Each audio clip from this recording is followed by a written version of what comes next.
இப்போ என்னையெல்லாம் தேர்தலில் போட்டியிடுறேன்னு யாரும் சொல்கிறது இல்லை. கருத்து கணிப்பில் கூட இந்த கட்சின்னு ஒன்று இருக்குது, சீமான்னு ஒருத்தர் இருக்கா, அவனும் போட்டி போட போகிறான்னே சொல்கிறது இல்லை. அங்கே இருக்குது ஒரு பெரிய தீண்டாமை. லட்சுமி ராமகிருஷ்ணன் இருக்காங்க, அவங்க தான் நியாயமான தீர்ப்பு சொல்லணும். ஏன்னா இல்லை, எங்கள் அப்பா என்னதான் எஸ்ஏசி அவர்கள் அவனை அறிமுகப்படுத்தலான்னு தம்பி விஜய் தன்னுடைய தனித்த ஆற்றலால் இன்னைக்கு இவ்வளோ பெரிய புகழ்பெற்ற ஒரு இடத்துக்கு வந்திருக்காருன்னா உழைப்பு. எப்படி பார்த்தாலும் உடன் பிறந்தார்களே, வெற்றிக்கு ஒரே ஒரு வாய்ப்பு தான் இருக்குது, கடுமையான உழைப்பு. பசும்பன் படத்துக்கு நான் கதை வசனம், எனக்கும் எங்கள் அப்பாவுக்கும் சண்டை வராத நேரங்களே இல்லை. அப்போ பஞ்சாயத்து செய்த பஞ்சாயத்துதார் அவர் தான். என்ன எழுதி கொடுத்தாலும் தாளை தூக்கி தூக்கி கீழே போட்டுருவாப்ல. சார் அது படிக்கிறதுலாம் கிடையாது, சை சை அப்படின்ட்டு. நான் ஒன்றும் இல்லை, பதறதில்லை, எடுத்து பொறிக்க அப்படியே வச்சுருப்பேன், போய் உட்காந்துருவேன். எல்லோரும் பெரிய பெரிய நடிகர்கள், நான் நீண்டு பையன் பேட செட்டு இருமடிட்டு சின்ன பையன் உட்காந்துருப்பேன்.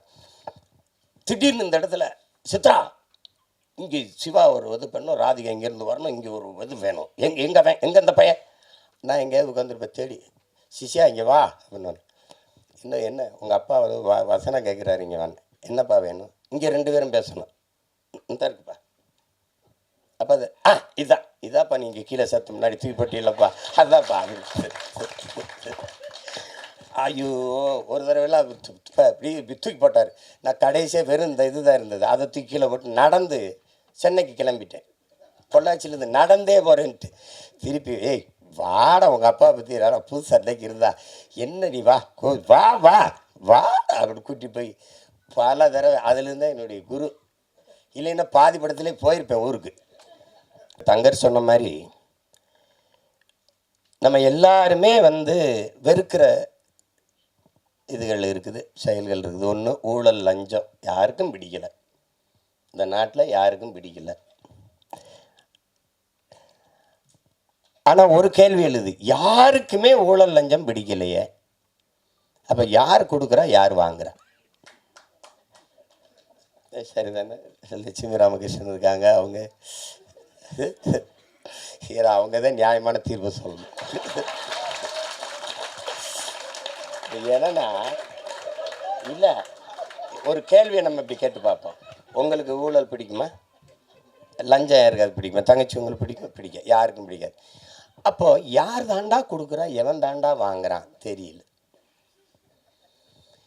எங்கே இந்த ஊழல் லஞ்சம் பிறக்குது அப்படின்னா, தனக்கு கிடைக்காதது எவனுக்கும் கிடைக்கக்கூடாது, எவனுக்கும் கிடைக்காதது எனக்கு கிடைச்சிடணும், இந்த எண்ணத்தில் தான் ஊழல் லஞ்சமே பிறகு. கோயில் கருவறையா முதல்ல கும்பிட்டு போயிடணும், அதுக்கு 1000 ரூபா சிறப்பு தரிசனம் கட்டிடு, என்ன லஞ்சம். பிரசவரையா அங்கே போனால் மனைவி சேர்த்தனா மருத்துவர்னு கூட சொல்கிறது இல்லையே, நம்ம தான் டாக்டர். எவ்வளவு செலவானாலும் பரவாயில்ல காப்பாற்றிடுங்க, அந்த வார்த்தையே லஞ்சமாயிருது. எவ்வளவு செலவானாலும் பரவாயில்லையா, அப்போ காசுக்காரன் போடுறான்னு திட்டிடுறான். கோயில் கருவறையிலிருந்து தாயின் கருவறை வரைக்கும் ஊழல் லஞ்சம் இருக்குது. ஒரு மருத்துவக் கல்லூரியில் படிக்க போனான்னா 10 இடம் தான் இருக்குது, ஆனால் 100 பேர் காத்திருக்கான்னா அவனுக்கு கிடைக்காத இடம் எனக்கு கிடைக்கணும்னா ஒரு இடம் வந்து 1 கோடின்னா கட்ட தயாராக இருக்கான். அங்கே யாருக்கும் கிடைக்காதது எனக்கு கிடைக்கணுங்கிற அந்த எண்ணத்தில் பிறந்துருது இந்த ஊழல் லஞ்சம். அதனால் ஒழிக்க முடியல. அதே மாதிரி தான் இந்த சமூகத்தின் மிக கொடிய நோய். இன்னைக்கு நேரத்தில் கதாநாயகி விட பாடினாங்க, நம் பாட்டன் பாரதி பாடினது. பாரதி ஒன்று, இந்த சமூக கட்டமைப்பின்படி அவன் தாழ்ந்தவனோ அவன் தாழ்த்தப்பட்டவனோ அப்படி கிடையாது. அவன் உலகத்தில் அவனை மாதிரி ஒரு மகன் இந்த மண்ணில் பிறந்திருக்கான்னா நீங்கள் எவனுமே இருக்க முடியாது.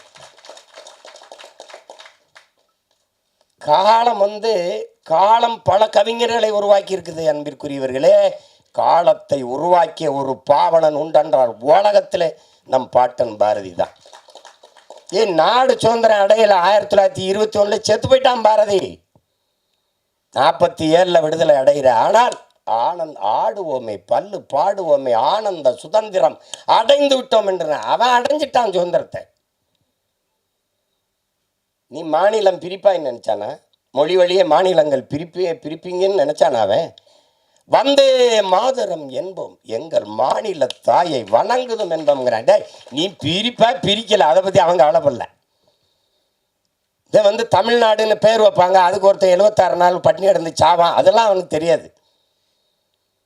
தமிழ் திருநாடு தன்னை பெற்ற எங்கள் தாய் என்று கும்பிடடி பாப்பா, அமிழ்தில் இனியதடி பாப்பா, நம்ம ஆன்றோர்கள் தேசமடி பாப்பான்னு. யாரு? தமிழ்நாடுன்னு ஒரு பேரே வைப்பாங்களானே தெரியாது. கம்பன் பிறந்த தமிழ்நாடு, உயர் கல்வி சிறந்த தமிழ்நாடு, புகழ் கம்பன் பிறந்த தமிழ்நாடுங்கிறான். வள்ளுவன் தன்னை உலகினுக்கே தந்து வான்புகள் கொண்ட தமிழ்நாடு, நெஞ்சை அள்ளும் சிலப்பதிகாரம் எனும் மணி ஆரம்படைத்த தமிழ்நாடு தமிழ்நாடு தமிழ்நாடுன்னு பாடி தள்ளிட்டான். எப்ப தமிழ்நாடுன்னு பேர் வைப்பாங்களான்னு தெரியாது. அவ்வளோ பெரிய அறிங்க.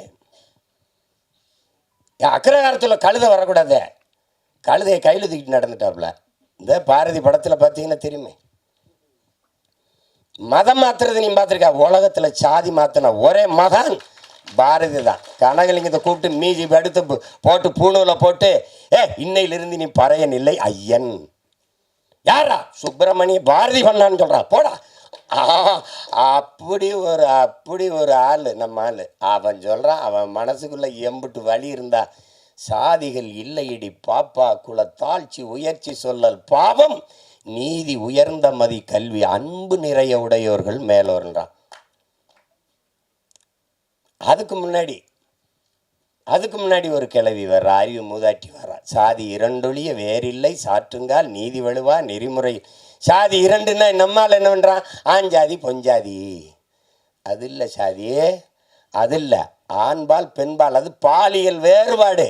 அதில் அது சாதி இல்லை. ஆண் ஜாதி பெண் ஜாதின்னு கிடையாது, பாலியல் வேற்றுமை. அது அவ சொல்கிற சாதி இட்டார் பெரியோர் இடாதார் இழிகுலத்தோர்ன்ட்டான். கொடுக்கிறவன் உயர்ந்த சாதி, தனக்கு பதுக்கி ஒதுக்குற கஞ்ச பிசுனா இருக்கான அவன் தாண்ட இழிமகன் கீழ் சாதின்ட்டான். எல்லாரும் பாடி போகிறான். பாரதிக்கு பின்னாடி எங்களுக்கு ஒரு தாத்தன் வரான், புரட்சி பாவலன். அவன் இருட்டறையில் உள்ளதாடா உலகம்ங்கிறான். இருட்டறையில் உள்ளதாடா உலகம், சாதி இருக்கின்றது என்பானும் இருக்கின்றானேங்கிறான். தமிழுக்கு அமுதென்று பேர், அந்த தமிழ் இன்பத்தமிழ் எங்கள் உயிருக்கு நேர்னு பாடின அவன், தமிழ் என் உயிருக்கு நேர்னு பாடின அவன், தமிழ் வளர்த்தல் ஒன்று சாதி ஒழித்தல் மற்றொன்றுன்னு பாடல. சாதி ஒழித்தல் ஒன்று, நல்ல தமிழ் வளர்த்தல் மற்றொன்றுனா. முதல்ல சாதியை ஒழிடாங்கிறான். சாதிய ஒளி. எல்லாரும் சமநிலை சமூகம் படைக்க தான் போராடுறான். அங்க சித்தரு புத்தரு ஞானி யோகி மகான் எல்லா காலங்களையும் சாதிக்கு எதிரான குரல், சாதிக்கு எதிரான கருத்து, சாதிக்கு எதிரான கட்டுரை, சாதிக்கு எதிரான பாட்டு, சிந்தனை, போராட்டம். ஆனாலும் இந்த சாதி சாக மாட்டேங்குது. அதே தான் சொன்னான், எல்லாரையும் சாகடிக்கிற சாதியே உனக்கு ஒரு சாவு வராதா? அதானே எல்லாரும் பாடுனான். இந்த தலைமுறையில் எங்கள் விஜித்து சிவபிரகாச அவன் பங்குக்கு ஒரு நெற்பள்ளி போடுறான் இந்த சாதியை கொளுத்துறது. சாதிங்கிறது ஒரு கொடிய சமூக நோயாக இருக்குது, கொரோனாவை விட பெரிய கொடிய நோய். சாதி என்ன செய்யுது? உலகத்திலே புனிதமான ஒன்று இருக்குங்க, அன்பு, அதை கொன்றுதுங்க. உலகத்திலே நீங்கள் இந்த மானுடன் ஒரு அளப்பெரிய ஆயுதங்களை கண்டுபிடிக்கிறாங்க மனுஷன் அழிச்சு கொள்றதுக்கு. இந்த எல்லா ஆயுதங்களையும் அழிக்கக்கூடிய ஒரு ஆற்றல் இருக்குன்னா அது அன்புக்கு தான் இருக்கு. அன்பு என்ன செஞ்சிரும்னு பாருங்க. அமெரிக்க அதிபர் இந்தியாவுக்குள்ள வந்தா கடவுச்சீட்டு விசா அனுமதி வேணும். இந்திய நாட்டின் முதன்மை அமைச்சர் ஐயா மோடி அமெரிக்கா ரஷ்யா போனால் அவர் கடவுச்சீட்டை காட்டணும், அனுமதி உள்நுழைவு அனுமதி வேணும், விசா அனுமதி உள்நுழைவு அனுமதி வேணும். ஆனால் ஒன்றுமே இல்லைங்க, இதில் ஒருத்தி ஒன்றுமே இல்லை. அன்னை தெரேசான்னு ஒருத்தி ஒன்றுமே இல்லை, அவளுக்கு ஒன்றுமே கிடையாது. அவள் எந்த பதவிகளெல்லாம் ஒன்றும் இல்லை.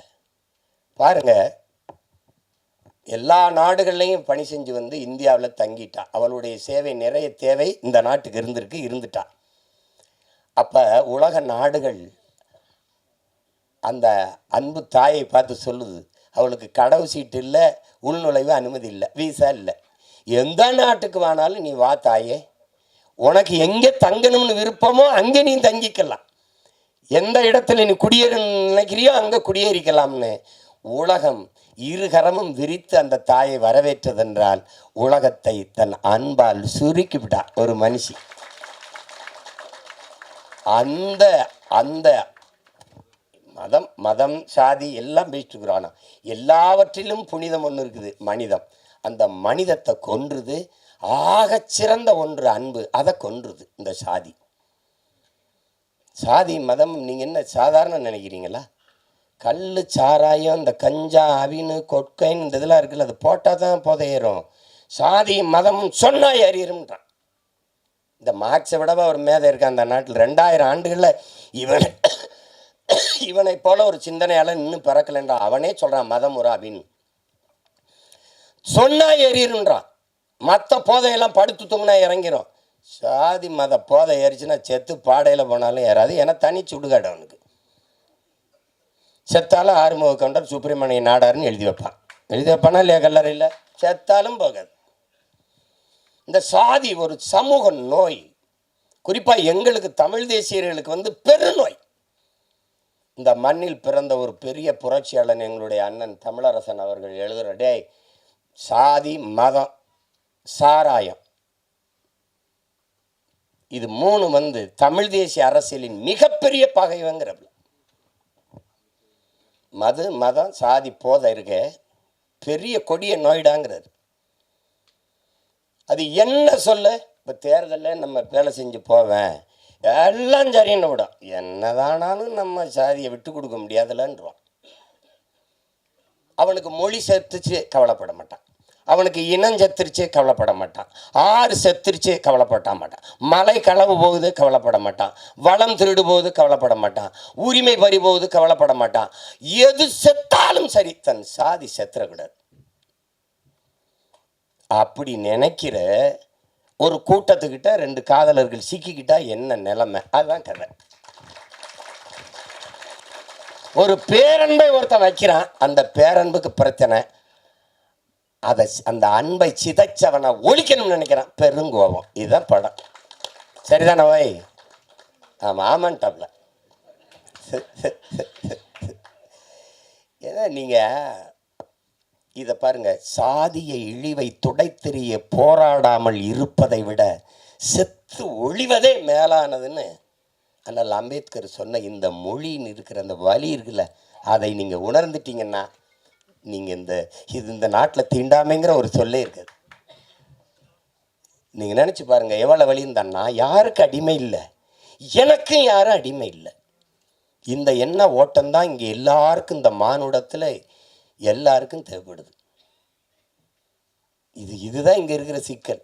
இப்போ பாருங்க, என்னரும் மக்களே சிலர் பாருங்க, என்னரும் மக்களே, இந்த பூமியில் பிறந்து தாழ்த்தப்பட்டவர்கள், தீண்டத்தகாதவர்கள் கோயிலுக்குள்ளே வரக்கூடாது, குளத்தில் குளிக்கக்கூடாது, தெருவில் நடக்கக்கூடாது, இப்படி இந்த தீண்டாமை இழிவை சுமந்து நீங்கள் படுகிற இந்த பாடை பார்க்கும்போது என் இதயம் நொறுங்கி ரத்தம் வழிகிறது.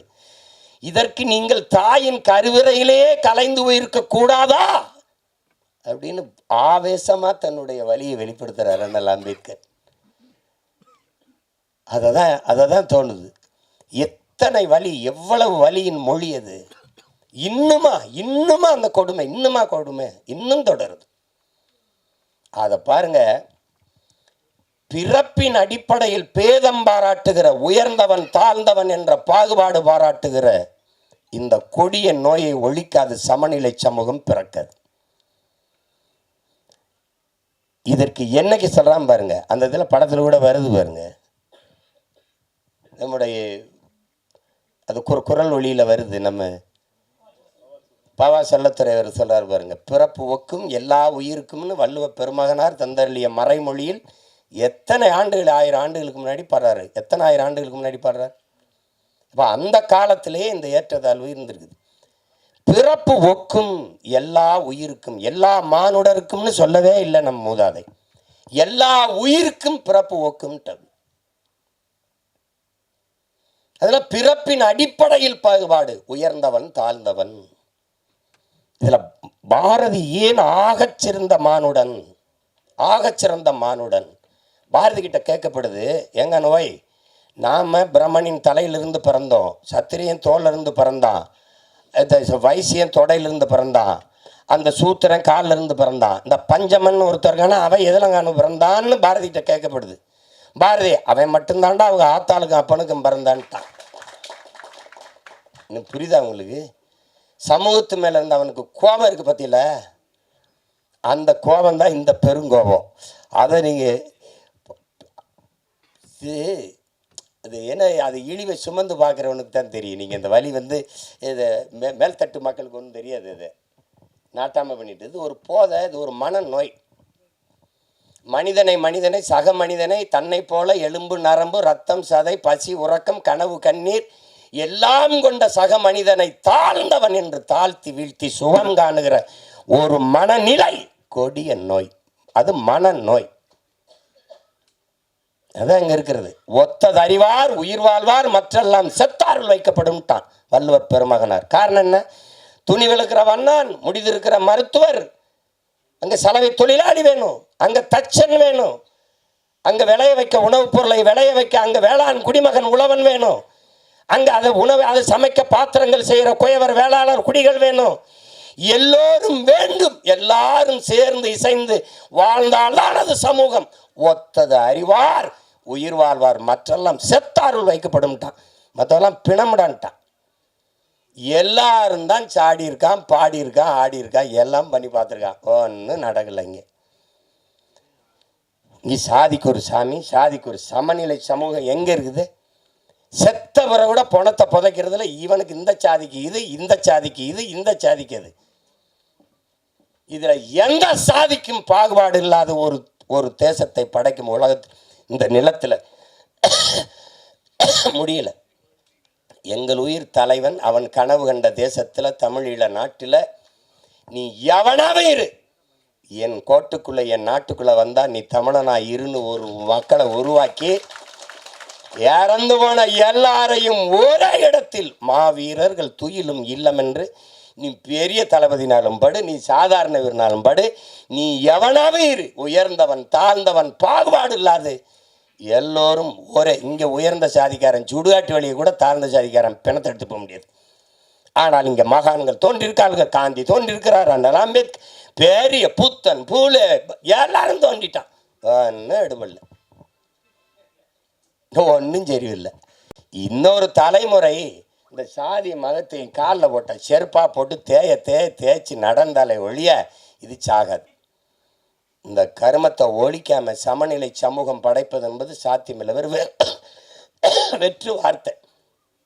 சாதியை இழிவு தீண்டாமை கொடுமைகளை வைத்துக்கிட்டு சாதியை ஏற்றதார்களை வைத்து கொண்டு சமூக முன்னேற்றம் சமூக மேம்பாடு என்று பேசுவது என்பது சாக்கடை குழியின் மேலே போடுகிற சந்தனம் பந்தலுக்கு சமம், மலக்குழியின் மேலே போடுகிற மல்லிகை பந்தலுக்கு சமம்னு அண்ணல் அம்பேத்கர் சொல்கிறாருன்னா காரணமாக அவர் அனுபவித்த வழி. அவரை போல ஒரு கல்வியாளன் இந்த உலக வரலாற்றில் உண்டா சொல்லுங்கள்? ஒரு மனிதன் 10,000 புத்தகங்கள் தன் வாழ்நாளில் படிச்சிருக்கணும், அது குறைந்த தகுதி. ஆனால் 64,000 புத்தகங்களை படித்த ஒரு மகன் உண்டென்றால் அது அண்ணல் அம்பேத்கர் தான். ஆகச்சிறந்த கல்வியாளன். படுக்கிற இடம் கூட படிக்கிற இடத்துக்கு பக்கத்தில் இருக்கணும்ட்டு நூலகம் எங்கே இருக்கோ அங்கே தான் அறை எடுத்து தங்கியிருக்க. அப்பேற்பட்ட அறிஞன் சொல்லித்தான், இந்த சாதிய இழிவை தொட தெரிய போராடாமல் இருப்பதை விட செத்து ஒளிவதை மேலானதுறான்ட்டார். அப்போ அது அந்த வலியை இந்த ஒரு 2 மணி நேரமா 2 மணி நேரமா 2 மணி நேரம் அந்த படத்தில் எவ்வளவு அழகாக சொல்ல முடியுமோ, அதாவது அது அதிகப்படியாக மிகைப்படுத்தாமல் இல்லை, ஆங்கிலத்தில் ஓவர் ட்ராமான்னு சொல்லுவாங்க. என்ன அது சொல்லணும், புரியும்படியாக சொல்லணும்ல சில இது. அவன் சொல்லிக்கிட்டே இருந்த தம்பி என்னடா வரவரெல்லாம் ரொம்ப தேங்க்ஸ் சொல்கிறேன், ரொம்ப நன்றி சொல்ல மாட்டான் சொல்லிட்டு தான். அது நமக்கு பழகிருச்சு. இப்போ சும்மா பெயரளவில் நம்ம ஒரு மொழியை பேசிக்கிட்டு ஏதோ ஒன்று தெரிகிறோம், அது அப்படி பழகிருச்சு. அதில் மிக ஆழமான ஒரு பதிவு. அந்த கருத்தை அது ஒரு கவித்துவமாக தாங்கி நிற்குது. ரொம்ப மிகைப்படுத்தாமல் தன் இயல்பு ஓட்டத்திற்கு இந்த கருத்துக்களை படம் சொல்லுது, வலியுறுத்துது. நல்ல ஒரு பதிவு. இனிவரும் தலைமுறையாவது இந்த சிந்தனையிலிருந்து விடுபட்டு எல்லாவற்றையும் தாண்டி ஒரு புனிதம் இருக்குது, அதான் மனிதம். அதை நோக்கி இந்த மானுடம் வந்து பயணிக்கணும். அதில் தான் இந்த உலகம் வந்து சரி வரும். இதுதான் ரொம்ப கஷ்டம். இன்றைக்கி நமக்கு ஒரு பிரச்சனை இருக்குது. காக்கை செத்தான, கொக்கு செத்தான, யானை செத்தான, புலி செத்தான, பூனை செத்தானன்னு கவலைப்படாமல் போயிட்டுருக்கோம். அதெல்லாம் செத்தா பார்க்க நம்ம இருக்கோம், நம்ம செத்தா எவனும் இருக்க மாட்டான். அதெல்லாம் எந்த உயிர்மை நேயம் கொண்டு வாழ்ந்த ஒரு இனத்தின் மக்கள் சக மனித சாவையே இன்றைக்கி ஏறிட்டு பார்க்குறதில்ல, போய்கிட்டே இருக்கும். அது பெரிய துயரம்தான்.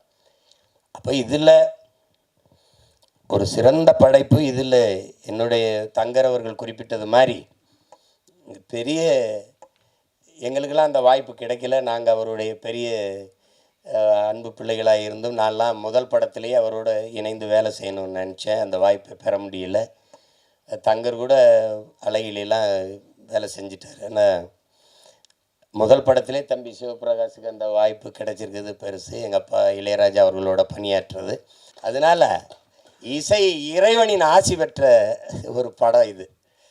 அதனால் இது ஒரு மாபெரும் வெற்றி அடையணும்.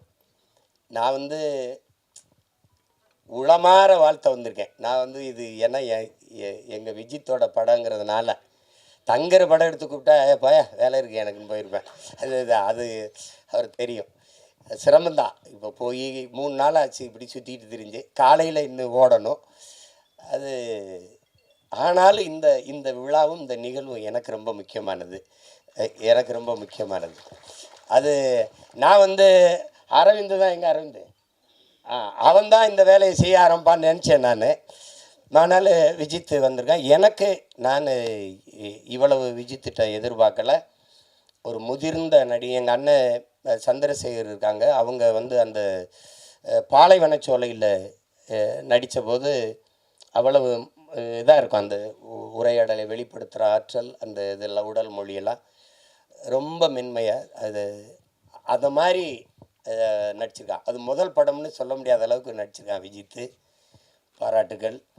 அதில் ரொம்ப பெருமைக்குரிய ஒரு நிகழ்வு. இதில் நீங்கள் விஜித்தை பாராட்டுவது, தங்கரை பாராட்டுவதும் தான், என்னை பாராட்டுவதும் தான், இங்கே இருக்கிற ஒவ்வொருத்தரையும் பாராட்டுவதும் தான். இருந்தாலும் இது அவனுக்கு ஒரு தொடக்கம். தேவயானி அவர்கள் சொன்னது போல் உன்னுடைய தனித்திறமையில் தான் நீ வெல்லணும்.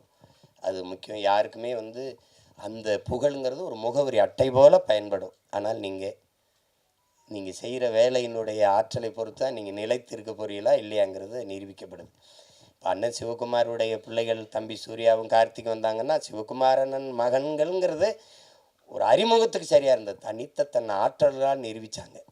அது மாதிரி தான் எங்கள் அப்பா என்ன தான் எஸ்ஏசி அவர்கள் அவனை அறிமுகப்படுத்தலான்னு தம்பி விஜய் தன்னுடைய தனித்த ஆற்றலால் இன்னைக்கு இவ்வளோ பெரிய புகழ்பெற்ற ஒரு இடத்துக்கு வந்திருக்காருன்னா உழைப்பு.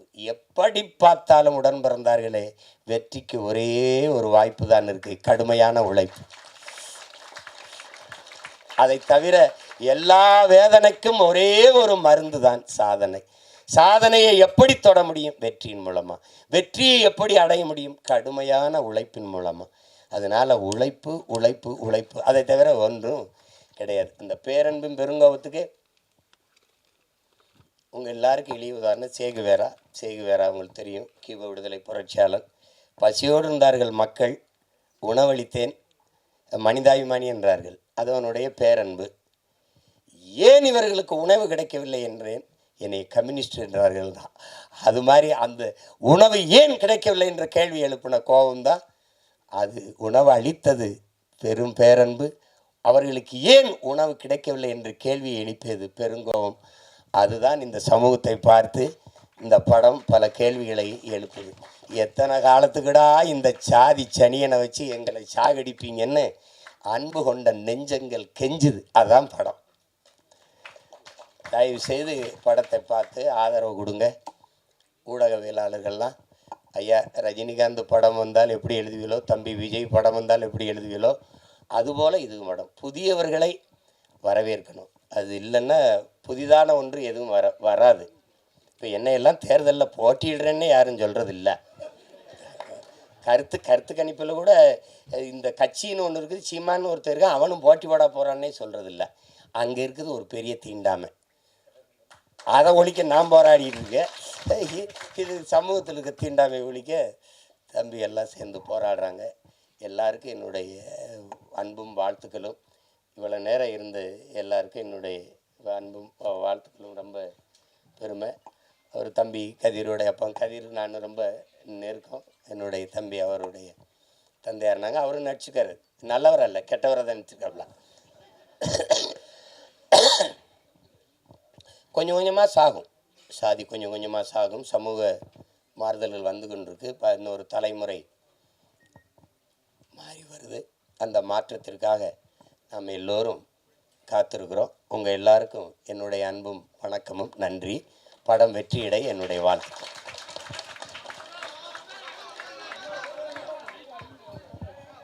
ஒரு பெருமழைக்கு பின்னர் தூறல்கள் என்ன பண்ணிடும், நம்ம கடைசி ஒரு 2 நிமிஷம்